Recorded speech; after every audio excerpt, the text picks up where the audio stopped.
o futuro da aviação agrícola, ele está mais próximo do que você imagina. Na verdade, ele está aqui na minha frente.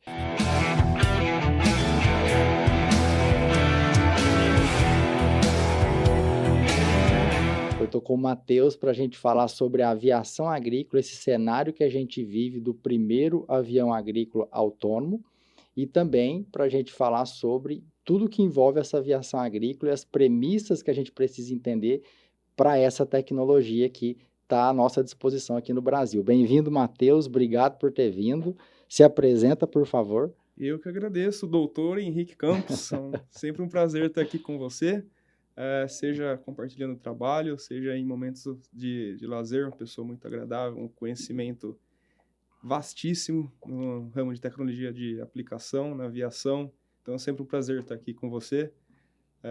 Bom, sou o Matheus de Lelo da Lacqua, 8 anos de aviação, 8 anos de aviação agrícola, mas desde que nasci eu amo essa arte de voar, né?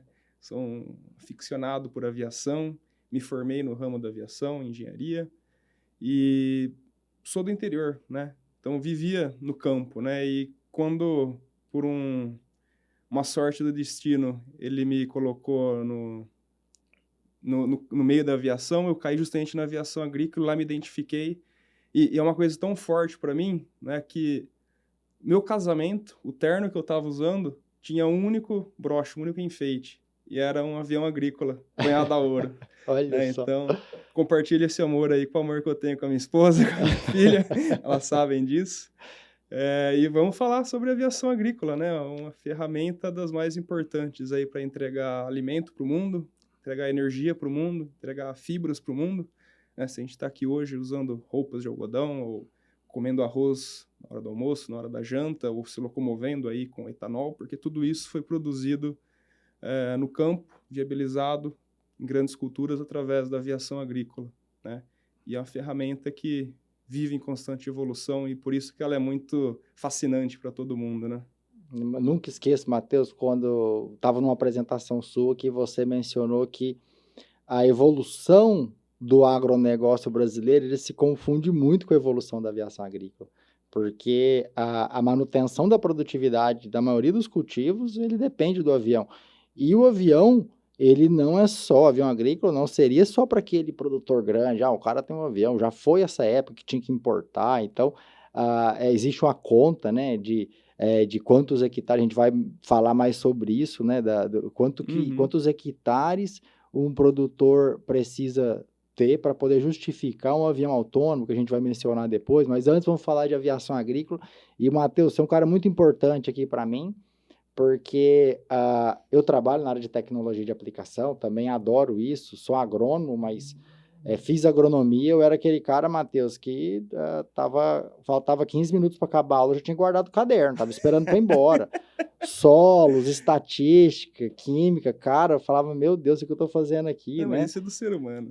E parece que eu não gostava daquilo. E um dia, né, talvez porque eu também sou filho de piloto, um dia eu escutei o avião agrícola acionando a turbina, cara, eu arrepiei de uma maneira, e quando eu tive a oportunidade de trabalhar com a área, então, é apaixonante. Quem É, entra para essa área, não sai mais.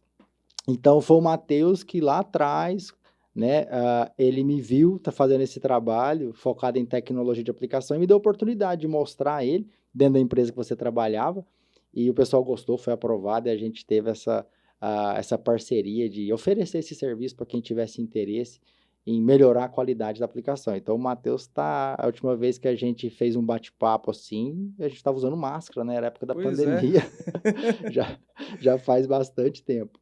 Pois é, é engraçado você comentando, né, como a paixão da aviação agrícola desperta, né?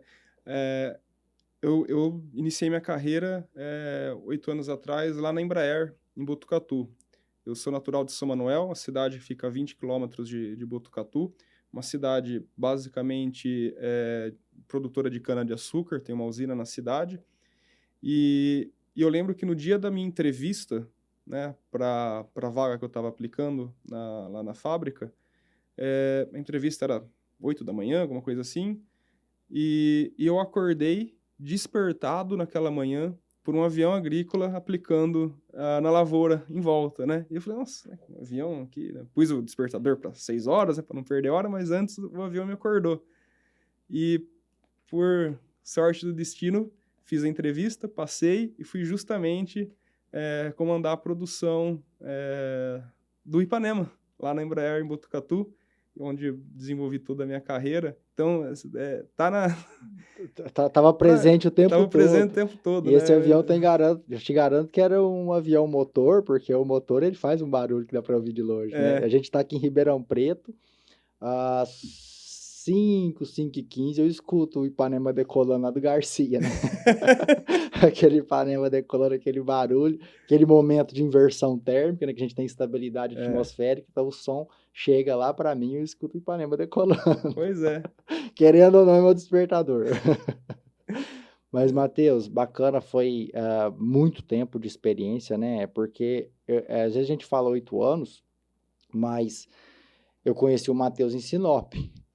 Então Sinop. não foi 8 anos ali em Botucatu, né? Você rodava pra caramba, eu lembro, é uma região que ainda cresce muito, Rondônia. Então, assim, essas áreas mais distantes, onde está acontecendo essas fronteiras agrícolas, é onde a gente tem que ir, né? É, Então, é 8 anos, mas a experiência que a gente tem, a oportunidade que a gente tem de viajar, que você com certeza teve mais do que eu, por conta que a aeronave que você trabalhava antes, ela está presente no Brasil inteiro. uhum, Então, são 8 anos que você teve uma experiência muito grande do ponto de vista de conhecer pilotos, conhecer aquele avião super organizado, limpo, né? Aquele avião que o pessoal não para de aplicar e está aplicando assim mesmo e tem que fazer área. Conheceu várias áreas da aviação, como a parte de manutenção. E aqui até mando abraço para o nosso amigo Rudiger, lá da Bahia, que também é uma pessoa muito especial, que é. é importante para mim e lá da aba manutenção, ele e o senhor João. Então, também passamos por lá algumas vezes. Então, são 8 anos conhecendo muita coisa, né, Matheus? E o que você viu de mudança dentro desses 8 anos? E eu acho que você enxergou essa oportunidade na aviação agrícola, agora não tripulada, com certeza não foi no seu 8º ano, você já estava atualizado nisso, que provavelmente dentro de uma empresa como que você trabalhava, as informações até chegam primeiro, né, o acesso. Então, como que foi essa visão? O que você enxerga da aviação agrícola quando você entrou e para onde que ela está indo? Pois é, eu sempre tive essa filosofia, tanto para mim mesmo, quanto eu sempre imprimi isso nos times que eu tive a honra de liderar, que a aviação agrícola nunca acontece dentro de uma fábrica ou nunca acontece dentro do escritório, ela acontece nas lavouras, né? Ela acontece nas oficinas, e eu fazia questão de sempre estar presente, né? Seja no Mato Grosso, Rondônia, Bahia, Tocantins, Pará, Goiás, Rio Grande do Sul, São Paulo, Paraná, né? Os principais estados aí que voam no Brasil. E pude conhecer muita gente, pude ver muita coisa, coisas engraçadas, coisas esdrúxulas, mas também muita coisa boa, muita novidade, novos padrões, né? E a aviação agrícola ela evolui de uma forma muito rápida, né? Nos últimos anos, né? A agricultura no geral, né? Se você pensar 30 anos atrás, né? Como que você ia pensar, vou plantar no Mato Grosso, plantar na Bahia? Hoje a Bahia, esse ano a média deu 70 sacas, né? Quem diria isso, né? E não é só a semente que melhorou, né? A terra que foi corrigida. Não, as técnicas de tecnologia de aplicação estão sendo levadas mais a sério. Isso de fato está acontecendo, né? E nessas minhas andanças aí, você fica nítido, né? Que a diferença é sempre a pessoa, né? Seja o mecânico, o proprietário da oficina, seguindo os padrões, seja o piloto agrícola, seja o proprietário, né?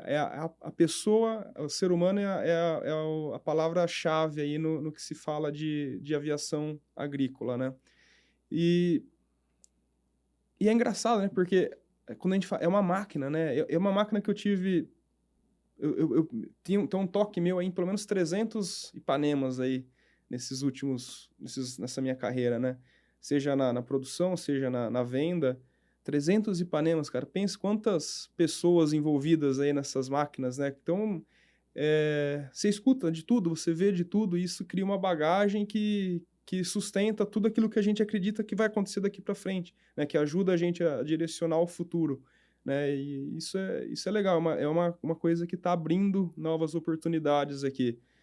E a aviação autônoma, ela já vem sido tratada como muito séria desde 2021, né? Não por conta de redução de custos ou nada, mas sim para aumentar ainda mais a tecnificação das lavouras, porque o negócio está tão evoluído, né, que você sair de 50% e chegar em 99% não é fácil, mas sair de 99% e ir para 99,5% de qualidade é muito mais difícil, né? E a gente já está nesse nível de melhorias incrementais que demandam muita energia para um resultado pequeno. Então, precisamos de mais ferramentas, né? Precisamos de mais pessoas qualificadas de tecnificação. É isso que eu vejo como um resumão aí da aviação agrícola no país hoje. Isso aí que você falou, Matheus, é muito legal, porque esses são os nossos clientes. Nós, como uma empresa de consultoria, né, quem compra consultoria? Então, dependendo do nível tecnológico daquele cliente, ele não precisa de uma consultoria. Ele está precisando de um pré-misturador. Ele está precisando de um pátio. Então, ele não está pronto para consultoria. Quem são as pessoas que a gente atende? É esse nicho de pessoas que já tem uma infraestrutura, que já tem uma certa técnica, que está dando certo, mas que quer melhorar esse 0,5% a mais. Então, e dentro desse nicho, lógico que existem várias culturas, vários estados, de várias pessoas, profissionais, grupos que pensam dessa maneira, mas acaba que o nosso nicho principal, nós como Sabre, e eu acho que também acaba sendo um dos nichos de vocês, é a cultura do algodão, que é uma cultura bem mais técnica, porque para aquele produtor conseguir ser competitivo no algodão, ele tem que ter uma infraestrutura de aeronave, ele tem que ter uma infraestrutura de comercialização, de beneficiamento. Eu me lembro de uma vez que eu fui conversar com um produtor, lá na região da Garganta, no Tocantins, eu vou até falar o nome dele, que ele é um grande amigo lá, é o senhor Clóvis. Ele é uma família de alemães e tal. E eu falei, Clóvis, ele tem uma área grande lá naquela região da Garganta, uma região muito plana. Eu falei, Clóvis, por que o senhor não produz algodão? Né? Ele falou, Henrique, porque eu sou produtor, eu não sou empresário.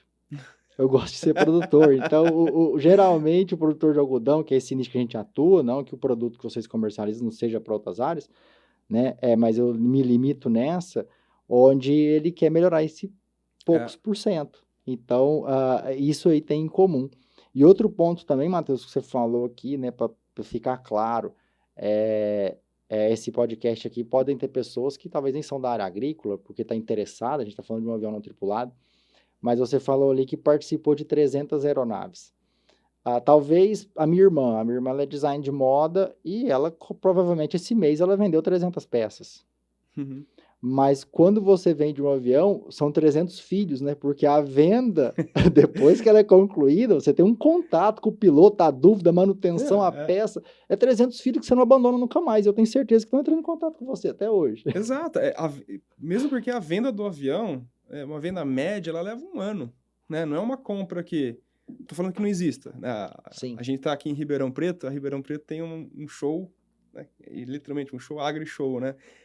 É o único lugar, acho que no mundo, que chega alguém e fala, oi, bom dia, eu sou X, quero comprar um avião, compra o avião ali mesmo, né?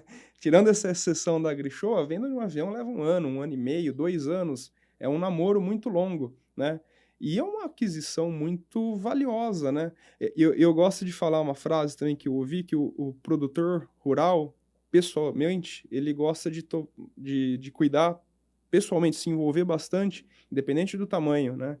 Em 2 assuntos. Um é o seguro agrícola e o outro é a sua aviação. Exatamente. Porque a aviação tem aquela coisa mística, né? Que a gente até comentou agora no começo, né? Como ela é mística nas nossas vidas, mas ela é muito passional, né? Ela envolve muita... voar, né?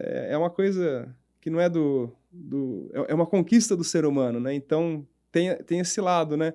E isso faz com que a gente crie esses vínculos, né? Com o piloto que ajudou, com o produtor que fez a compra, com o gerente do banco lá da cidadezinha do produtor rural, que viabilizou o financiamento, aquela primeira vez que ele teve um contato com o financiamento desse porte e parará. É uma rede que se cria que são 300 filhos, né? 300 300 filhos que você lembra filhos. de todo mundo, você conhece todo mundo.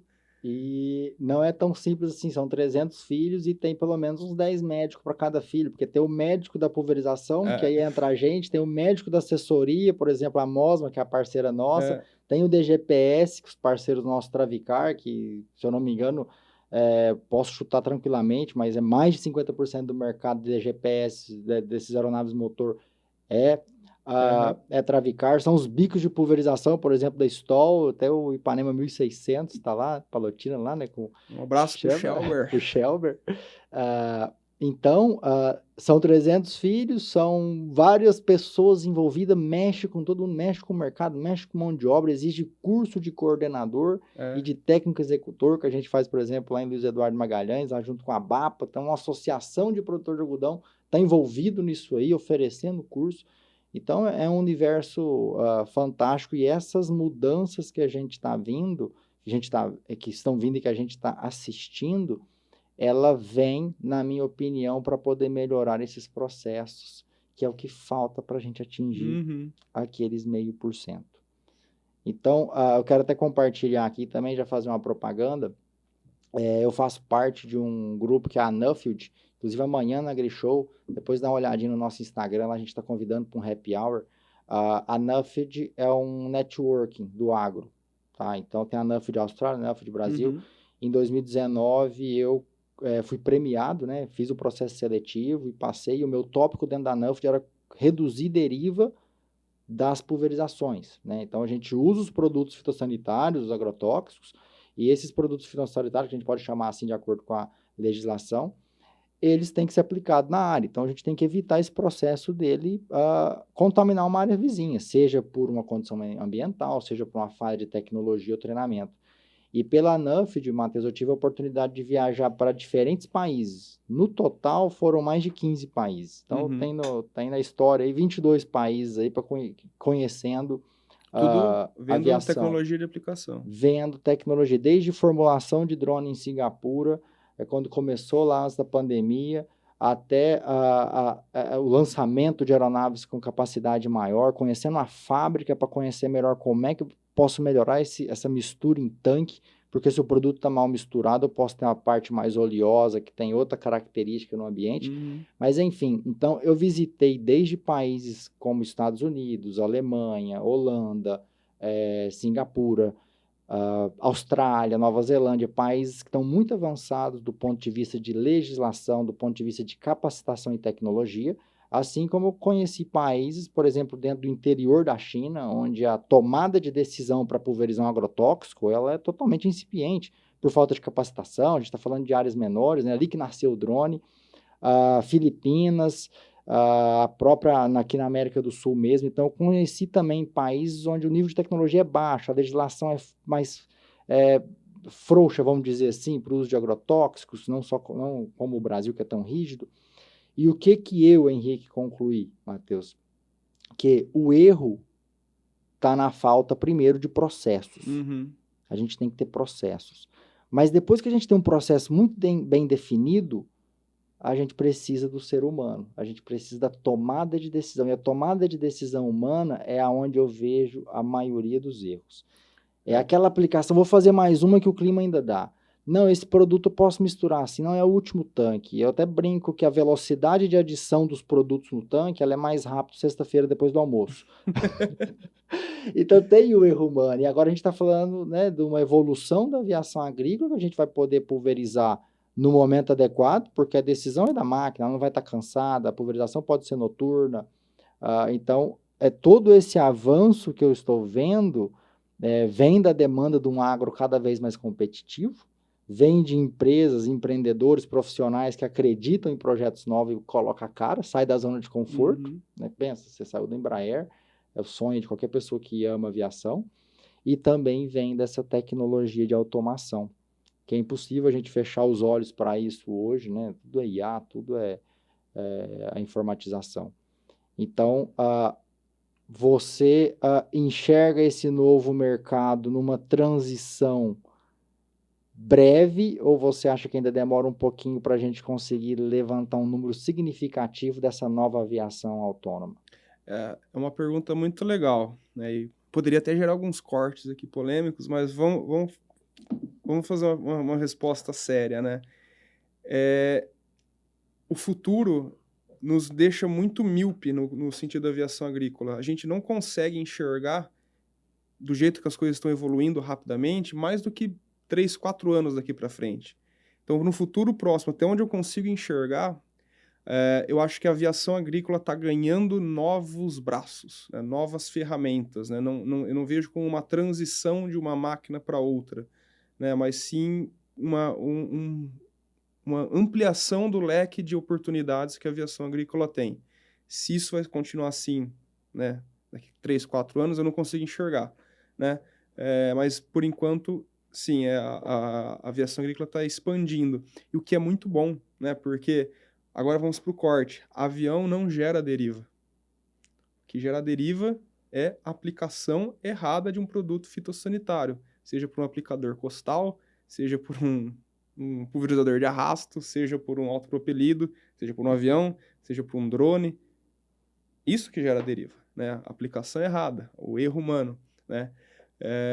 Então, você ter mais ferramentas, né, disponíveis é fantástico, porque para cada desafio de situação, você consegue puxar uma ferramenta e fazer aquela aplicação da forma mais eficiente, seja de forma econômica ou seja até de forma ambiental, né? Uma situação ótima. Agora podemos fazer aviação agrícola à noite?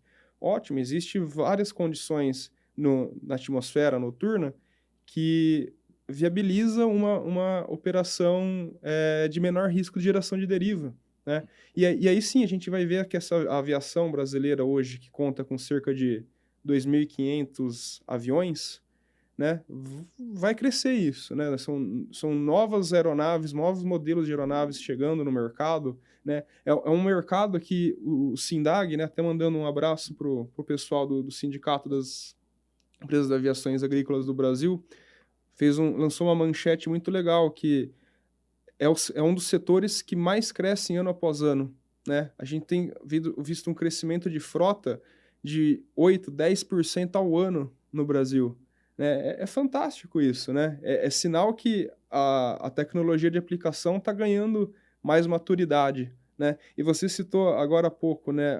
Eu gosto de usar muito a Bahia como vitrine, porque a Bahia hoje, o Oeste Baiano, é a região de agricultura mais tecnificada no mundo, né? É onde os produtores, principalmente produtores de algodão, de fato investem muito, né, em maquinário, em treinamento, em tecnologia para obter resultados e ganhar esse 0,5% a mais, né? Então sim, a aviação agrícola está em transição? Talvez não em transição, está em franca ampliação, né? Se vai transicionar em breve, o futuro dirá, mas que hoje a palavra é ampliação, essa eu não tenho dúvida alguma, Henrique. Sim, e interessante que essa questão de planejar lá para frente, assim, eu nunca convivi com empresários desse escalão, vamos dizer assim, que eu convivo hoje. Como você disse, o proprietário ele está junto na parte do seguro, que é o patrimônio dele, e ele está junto na parte da aviação, seja pela paixão ou seja também que muitas vezes esse piloto que voa o avião agrícola dele também voa ele no Uhum. particular. Então ele tem um acesso muito próximo. Então eu acabei conhecendo essas pessoas que apesar de serem empresários muito bem-sucedidos do ponto de vista financeiro, porque é uma das medidas do sucesso, né? São pessoas muito simples, É. muito empíricas. Né? Eu escutei um produtor falando, a gente estava fazendo algum trabalho com drone, né? O drone também é uma ferramenta, a gente trabalha com todas as áreas, vamos falar de pulverização terrestre também um pouquinho aqui para não deixar o pessoal de fora, mas comparando os dois, mas trabalha em todas as áreas, né? A nossa área é colocar o produto no alvo de maneira adequada, de forma requerida, na quantidade certa, econômica e com o mínimo de contaminação humana e ambiental. Esse é o lema da tecnologia de aplicação que bate na nossa cabeça aí durante o mestrado, doutorado, que tive a oportunidade de fazer lá no NEDTA com o professor Marcelo e outras Uhum. universidades fora. Mas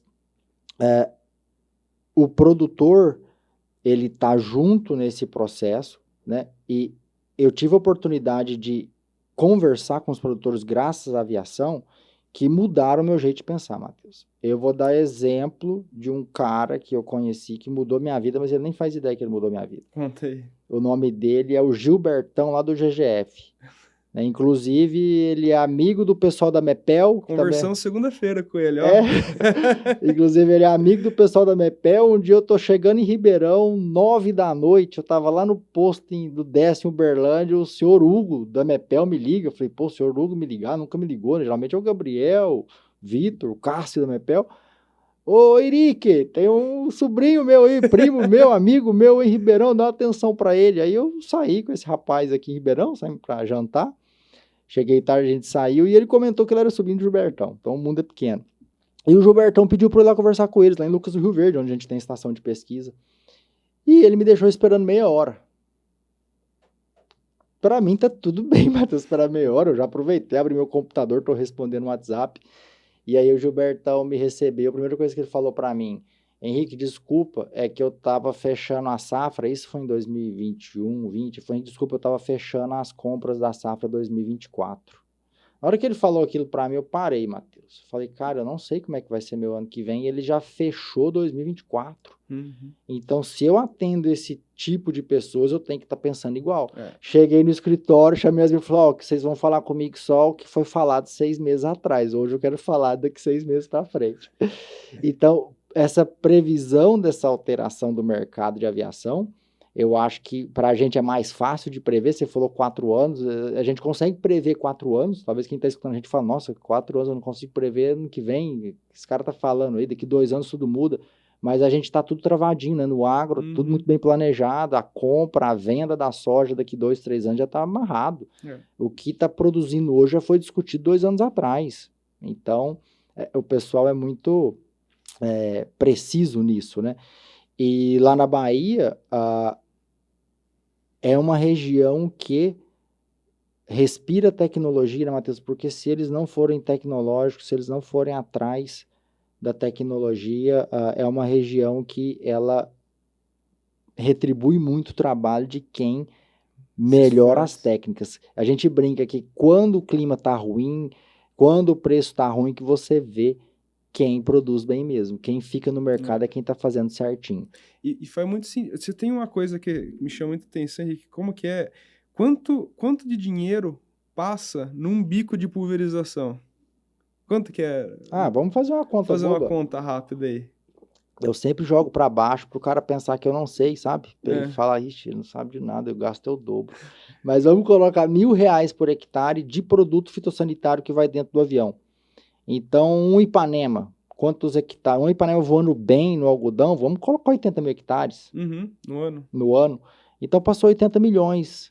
Dentro de 6 bicos ou 8 bicos, vamos pôr 8 bicos para ficar mais fácil a conta, passou 10 milhões por bico. Agora a gente pega esse pessoal dos aeronaves turbohélice, tem gente que aplica 250 mil hectares no ano. Então é 250 milhões passando em 10 bicos, então dá 25 milhões por bico de pulverização. E se esse bico tiver com 10%, 15% de desuniformidade, se todos os bicos estão assim, que é o que a gente faz no trabalho da clínica, oferece ferramenta para isso, olha o quanto ele está deixando de aplicar com qualidade. E aí vem reaplicação. Então, o nosso objetivo, fazendo isso, que é oferecendo tecnologia, oferecendo treinamento, oferecendo serviço, é a gente reduzir o uso de agrotóxicos ao longo do ano. E é interessante pegar isso, e até para quem é leigo no setor, né? Porque pega aí 10 milhões de reais por bico, né? Um avião voando com atomizador, 8 bicos por aviões. Dos 2.500 aviões, olha a quantidade de dinheiro. Imagina o tio Patinhas lá, em vez de sair produto, saindo moeda dos bicos. É muito dinheiro. É necessário. Ninguém quer gastar dinheiro, né? Todo mundo quer ganhar dinheiro, não gastar. Então, é uma preocupação do produtor rural, do fabricante da aeronave, do mecânico, do piloto, que aquilo que está sendo pulverizado é realmente necessário, é mandatório para o sucesso da lavoura e para que aquilo atinja o máximo de eficiência possível, né? Que atinja de fato o alvo, né? Então, disso você pode tirar várias coisas, né? os estigmas que tem a aviação agrícola, né? O pessoal fica atacando veneno. Gente, produtor rural nenhum queria gastar com defensivo. Se aplica, né? 10 milhões de reais por bico numa safra, é porque precisa, né? E se precisa, se você errar 10% de 10 milhões, estou falando de R$1 milhão, né? Ninguém quer errar, né? Então, a natureza do negócio faz a gente sempre estar buscando esse incremento de melhoria, né? Essa segurança a mais, essa seriedade que é a aviação agrícola hoje no Brasil, porque é uma coisa muito séria, né? Tanto do ponto de vista econômico quanto do ponto de vista social, né? Sim. Essa sua fala aí que você me marcou também uma vez é muito forte, né? E para a gente aqui parece óbvio, né? Mas vamos pensar o seguinte, vou dar o exemplo da minha mãe, tá? Aquela senhora que ama flores. Então, ela tem as plantas dela. Imagina você ter uma plantação e você começa a ver a lagarta comer tudo. Então, ele tem que pulverizar. Imagina, você acordou cedo, você preparou o solo, você fez a revisão da máquina, você empregou pessoas, tudo certinho, plantou, choveu na hora certa, e aí você vê aquilo ali sendo dominado por uma doença, sendo dominado por uma praga, então aí você entra com comida, né? É comida. É comida a céu aberto, então você entra com a intervenção fitossanitária. O fungicida é muito parecido, e até do mesmo fabricante do que o pessoal passa no pé lá quando vai na praia e põe o tênis com o pé molhado lá e volta para São Paulo, chega com frieira. É o mesmo fungicida lá. Então, às vezes, numa dose menor. Então, a gente faz essa intervenção fitossanitária para proteger a lavoura. E a dona de casa, ela não compra o tomate que tem uma manchinha. Ela quer perfeito, então não podemos deixar a praga chegar lá. Então, a gente usa o produto fitossanitário porque é uma necessidade, mas às vezes, né, aí eu entro na parte que eu sempre falo, que depois que a gente vê, não tem como desver. O produtor, às vezes, ele acredita, né, que ele tendo uma aeronave de uma marca respeitável, com DGPS moderno, com bico de pulverização adequado, ele com um produto de alta tecnologia agregada, ele está fazendo a parte dele, mas aí vem toda a parte da gota para fora. Tudo isso é 50% só. 50%. Agora ele tem que entender de clima, ele tem que entender de rendimento operacional. Esse avião não pode ficar mais tempo deslocando do que aplicando, ele tem que entender de tempo de abastecimento, não pode demorar 20 minutos para encher um avião. É uma motobomba boa, tem pessoal treinado, armazenagem, legislação, multa, se ele fizer errado. Então, tem toda essa assessoria por trás. Então, esse mundo da aviação é um mundo muito complexo, mas que é por essa área que eu me apaixono, porque a área de técnica, porque se você segue as regras, se você segue a técnica, o resultado vem. Então, trabalhei certinho, produz. Né? Trabalhei errado, não prestei atenção nisso, então acho que esse nosso papel como uma empresa de divulgar informação, esse papel seu de sair lá da AgriShow, vir aqui para compartilhar um pouco, é porque o pessoal começa a entender, né? Depois que vê, não tem como desver. Ele começa a falar, poxa, eu nunca me atentei nessa parte. E tem várias empresas de assessoria, tem vários bons profissionais. Eu não era nem nascido, tinha gente dando show. E o que a gente faz é um trabalho aqui, né? Um nicho. E eu ainda brinco, Matheus, que consultor, ele deve estar sempre trocando. Né? Porque eu dei uma informação ali, o que eu sabia está ali. Agora é hora de chamar outro. Né? De consultor é igual livro. Eu não posso só comprar de um autor. Então é interessante eu estar tendo novas opiniões. Esse fluxo ele é muito importante. E para a gente finalizar essa parte aqui falando de aviação agrícola, agora a gente vai entrar nessa parte desse novo cenário, né, que vem de encontro com o nosso slogan, né? O agro não para. E agora não precisa mais parar à noite para pulverizar, né? Pois é. Agora a aviação agrícola tem uma ferramenta voadora de alta performance para aplicar à noite, né? É o principal, uma das principais vantagens da aviação agrícola autônoma, né? Que é o futuro chegou, né? O futuro já começou, já é uma realidade, né? Não é um projeto, não estou falando de um projeto, de uma ideia, não, é algo que existe, que voa, que está pronto. Tá aqui na AgriShow. Inclusive, vai lá visitar, né? Amanhã é gratuito, não sei se é gratuito todos os dias, mas a gente entra com ingresso, mas a gente ganha nas cortesias, mas Amanhã eu sei que é gratuito, dia 1º de maio Costuma sempre. ser, Costuma costuma ser, ser, mas enfim, amanhã pelo menos é feriado. é. Então vai lá no stand da Synerget, Synerget. ou pelo menos segue no Instagram, né? Para Uhum. conhecer e vai lá ver de Synerget perto. Agro. Synerget Agro. E a gente vai compartilhar aqui também. E vai lá conhecer esse avião autônomo que eu garanto que são poucos países que estão fazendo essa divulgação, apesar da tecnologia ela estar disponível para todos, mas são poucos países que estão fazendo essa força de levar, né, esse avião para conhecer. É que é um Então, produto que cai como uma luva por realidade do Brasil, né? O Brasil, ele tem demanda, né? Ele tem grandes produções, o Brasil é tecnificado, é muito avançado na agricultura e essa aeronave, ela é perfeita para o Brasil, né? A gente está falando de uma aeronave agrícola autônoma que leva 300 litros de cauda, né? Ela tem 11,5 metros de envergadura, faz 90 hectares por hora, pode voar de dia e de noite. Então vamos colocar só nos horários top, né? 6 horas de dia voando, 8 horas à noite. A gente está falando aí de entregar 1.200 hectares pulverizados por dia, né? Tudo isso de forma autônoma, tudo isso de forma segura e tudo isso de forma extremamente padronizada, né? É isso que a autonomia vai trazer, né? Ela vai trazer aquela repetição padronizada, aquele voo padronizado, aquela altitude de voo constante, aquela qualidade de deposição constante. É um novo horizonte que chega, né? É mais uma ferramenta que agrega aí para a aviação agrícola. E é uma aeronave, né? Ela tem asa fixa, ela tem a dinâmica de voo do avião, então ela passa aplicando, ela faz o balão, ela volta, carrossel, back-to-back, como preferir, e já é um grande sucesso, né? Mas não é de hoje que vem, né? Isso aí eu estou falando de 8 anos de desenvolvimento, 80 milhões de dólares investidos para a gente ter um produto real, um produto que voa, um produto que já aplica aqui no Brasil. Inclusive, um dos clientes públicos, né, dessa aeronave da Paica, a fabricante da aeronave, fabricada lá na Califórnia, é a SLC Agrícola, né?